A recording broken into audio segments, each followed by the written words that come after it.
I'm sitting here at my favorite spot again. Today I want to talk a bit further about portals. Last time I talked about the sacredness of portals. So I hope you meditated a little bit on that and thought about that. Before you start to work on any kind of a portal, you need to clean the channel first. The channel being you as the person. So before I even start to work on portals, I start to see that I eat healthily before I start to work on portal. I get enough sleep,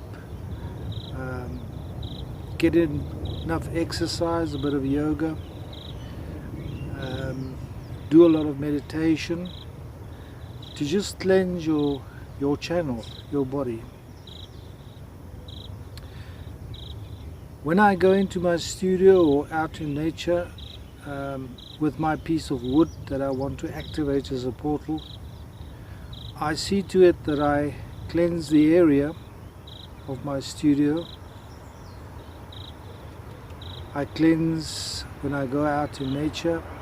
I speak a word of cleansing over the area. I come with an attitude of gratitude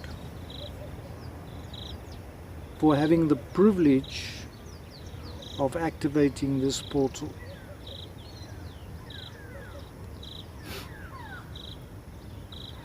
Even the tools that I use, I bless the tools and I cleanse the tools and I ask the tools to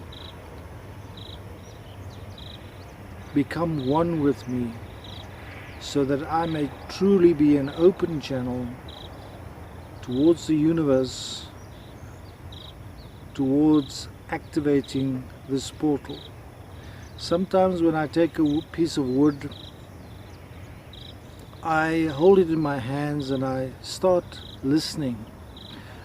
I quiet my mind and I start trying to become one and listen to the beingness within this piece of wood, telling me if it wants to become a certain shape, do I need to shape it, or is it happy just being the piece of wood that I've got there. Then, depending on whether I can just use the piece of wood and I can use it without changing, without shaping and forming it, I can use it. If I don't, I listen to the inner voice and I start shaping it, because sometimes it seems like the energy flows better when the wood is shaped in a certain way.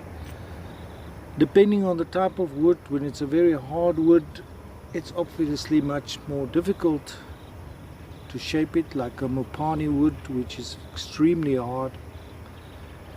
But it is a wood for communicating. The Mopani tree is a very interesting tree. It grows in like groves. When an animal starts to feed on the leaves of the Mopani tree, it actually increases the tannin inside the leaves to make it bitter. And as the one tree's tannin increases, the wind takes the molecules, I suppose, in the air to the next tree, and the next tree starts changing and increasing its tannin, so that eventually the whole grove becomes, the leaves become bitter, and so the animals can't eat it. So they are communicating with each other. Also, the leaf of the Mopani tree is very interesting.